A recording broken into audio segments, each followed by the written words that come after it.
संघर्षों के साए में इतिहास हमारा पलता है, जिस और जवानी चलती है उस और जमाना चलता है। आज मध्य प्रदेश विधानसभा में आयोजित युवा विधायक सम्मेलन में मंच पर विराज रहे, जिनकी बदौलत ये ऐतिहासिक आयोजन हो पा रहा है, माननीय अध्यक्ष महोदय, राजस्थान से पधारे हमारे अभिभावक, राजस्थान विधानसभा के अध्यक्ष आदरणीय देवनानी साहब, माननीय सभापति महोदय, सचिव साहब और मेरे सामने विराज रहे तीनों प्रदेशों के भविष्य निर्माता, आप सभी को मेरा प्रणाम इसलिए क्योंकि मैं आप सभी से आयु में छोटा हूं। जब मैंने पूछा कि मध्य प्रदेश और छत्तीसगढ़ में सबसे कम आयु के विधायक कितनी उम्र के हैं, तो उन्होंने बताया कि छत्तीसगढ़ में 32 साल के हैं। तो मुझे लगा कि 25 साल की उम्र में प्रदेश की और विशेषकर शिव की देवतुल्य जनता ने मुझे प्रदेश का सबसे बड़ा जो पंचायत है, सबसे बड़ी जो पंचायत है, वो देखने का मुझे मौका मिला, सीढ़ियां चढ़ने का मौका मिला। मैं उसके लिए शिव की देवतुल्य जनता का भी आभार व्यक्त करता हूं। मैं इंटरनेशनल बॉर्डर से आता हूं, आप सभी की रक्षा हम लोग करते हैं। ऑपरेशन सिंदूर के समय जहां से ड्रोन आए, वहां पे खुली छाती पाकिस्तान से दो हाथ करने के लिए जहां के लोग थे, मैं उस क्षेत्र से आता हूं। हो सकता है कि वहां पे तमाम मूलभूत सुविधाएं तो नहीं होगी, पर वो लोग बड़े मजबूत लोग हैं। आप विचार करें कि मुझ जैसा साधारण परिवार का एक युवा, जिसकी कोई राजनीतिक विरासत नहीं है, मेरे परिवार का कोई बड़ा नाम नहीं है, मेरे पिताजी शिक्षक हैं। जोधपुर विश्वविद्यालय में 2019 में छात्र राजनीति के माध्यम से, छात्र संघ चुनाव की बात हो रही थी, छात्र राजनीति के माध्यम से मैंने शुरुआत की थी। संयोग ऐसे रहे कि 2019 के उस दौर में किसी भी पॉलिटिकल पार्टी ने हमारा हाथ नहीं थामा। विश्वविद्यालय के इतिहास में, 57 साल के इतिहास में पहली बार निर्दलीय छात्र संघ अध्यक्ष के रूप में मुझे काम करने का मौका मिला।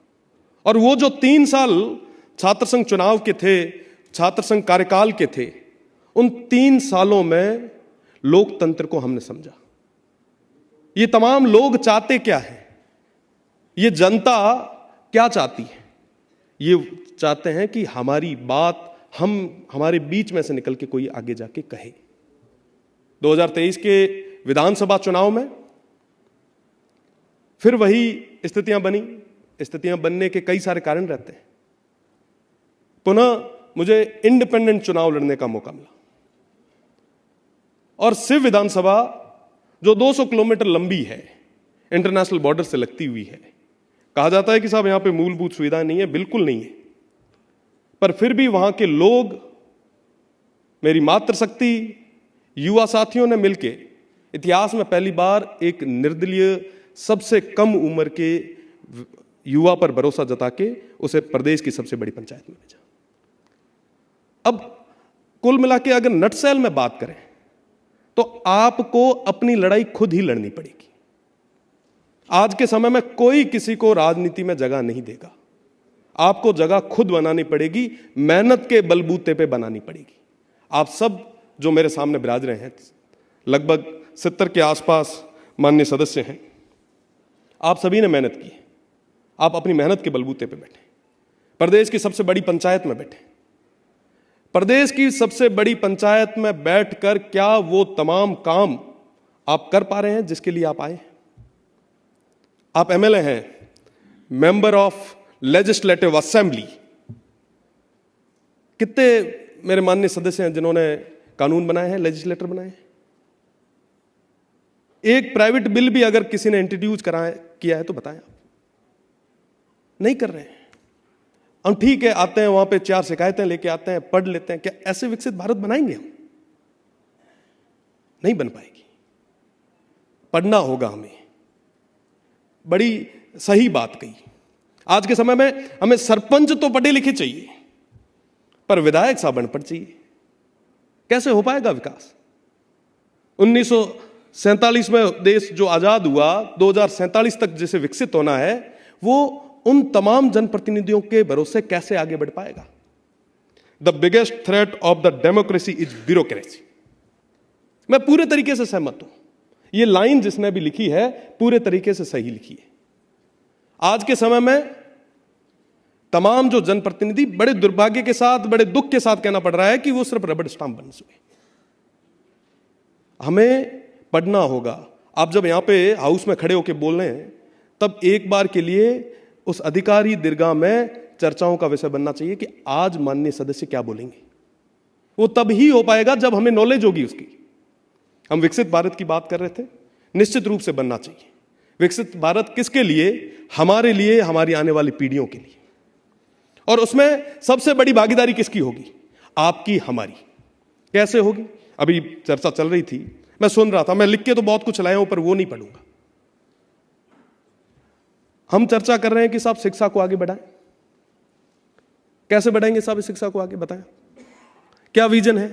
हर बजट में शिक्षा को लेके लाखों करोड़ों रुपए जो है वो अनाउंस होते हैं, धरातल पे जाते हैं। एक स्कूल गिरती है, दूसरी बनती है, कोई कर्मोन्नत होती है। क्या इससे बन पाएगी? पिछले बजट के पिछले जो सत्र में राजस्थान की विधानसभा में मैंने माननीय स्पीकर साहब के सामने, अध्यक्ष महोदय के सामने एक बात रखी कि क्यों ना आप ऐसा बिल लाएं कि तमाम जो भी यहां पे बैठे जनप्रतिनिधि हैं, इनके जो बेटे हैं, आने वाली पीढ़ी है, वो सरकारी स्कूल में पढ़े। आप लाइए ना नियम, कौन रोक रहा है? आप भी मांग कीजिए। छत्तीसगढ़ से तमाम जितने भी माननीय सदस्य आए, मैं उनसे कहूंगा आप भी मांग करें। मध्य प्रदेश में भी मांग करें। भारत विकसित करना है ना, हम सभी मिलकर करेंगे। क्यों गरीब का बेटा ही सरकारी स्कूल में जाए? हमारे बेटे भी पढ़ेंगे। आज यहां पे जितने भी माननीय सदस्य बैठे, मैं उन सभी से पूछना चाहूंगा कि कितने माननीय सदस्य हैं जो अपनी गांव की स्कूल को जाके देखते होंगे कि कितने टीचर समय पे आते हैं, कितने नहीं आते। बस गिनती के लोगों को। हमें उन तमाम युवाओं को तैयार करने की जरूरत है। मैंने छात्र संघ चुनाव की बात की, छात्र राजनीति की बात की। नए युवाओं को आगे लाना है। आज के समय में जब युवाओं के सामने बात करते हैं कि साहब राजनीति में आओ, तो कहते हैं नहीं नहीं नहीं साहब, राजनीति हमारे काम की चीज नहीं है। तो साहब हम जब आने वाली पीढ़ी को तैयार नहीं करेंगे तो हमारे इस देश को मजबूत नेतृत्व, मजबूत प्रतिनिधित्व कैसे मिल पाएगा? जरूरी है कि हम तमाम उन युवाओं को राजनीति में लाएं। मैं कई बार जब युवाओं से बात करता हूं, पूछता हूं कि साहब राजनीति में क्यों नहीं आ रहे हो, तो कहते हैं नहीं नहीं साहब, राजनीति जो है वो बड़ी गंदी चीज है। साहब ये वो नदी है जो पूरे समाज की प्यास बुझाती है। जरूरी है कि आज के समय में युवा इस नदी में उतर के इस नदी की सफाई करे और मजबूती के साथ में देश को आगे बढ़ाने में अपनी भूमिका जो है वो सशक्त करे। साथ ही साथ युवाओं की चर्चा चल रही थी, विकसित भारत की चर्चा चल रही थी। मैं कई सारी चीजें लिख के ले आया था। मैं वो भी कहना चाहूंगा कि हमें संकल्प लेना होगा कि विकसित भारत बने कैसे।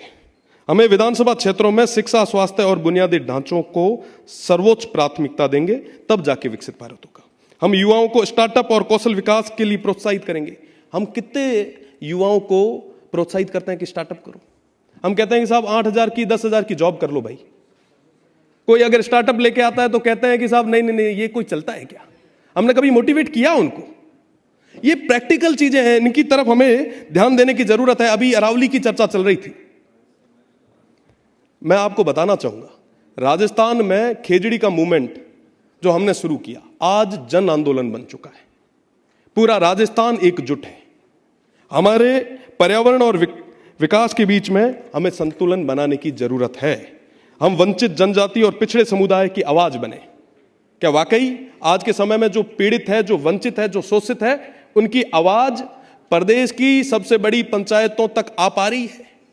क्या आज पंक्ति में जो आखिरी व्यक्ति जो खड़ा है उसकी आवाज यहां तक आ पा रही है? कौन सुनेगा साहब?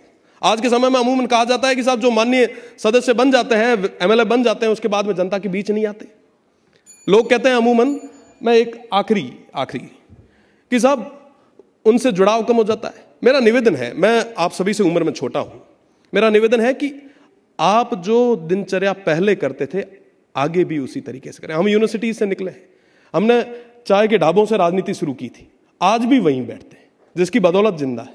मेरा निवेदन कि अपनी जड़ों को हम सब मजबूत रखें, आम जनता की बात करें, उनकी पीड़ा को समझें। देश को आगे बढ़ाने में हम सभी की एक जिम्मेदारी और एक हिस्सेदारी होनी चाहिए। उसके लिए निश्चित रूप से हम सभी को काम करने की जरूरत है। मैं पुनः माननीय स्पीकर साहब को बहुत बहुत धन्यवाद देना चाहूंगा, जिन्होंने हमें समय दिया, बुलाया, इतना लाड कोड दिनों। और राजस्थान रो हाँ तो आप सब इन्वाइट भी करा कि आप हमारे राजस्थान आओ, हमारे इंटरनेशनल बॉर्डर माथे आओ, बाड़मेर और जैसलमेर दौरा में था ना बता। हाँ, बहुत बहुत धन्यवाद। जय हिंद।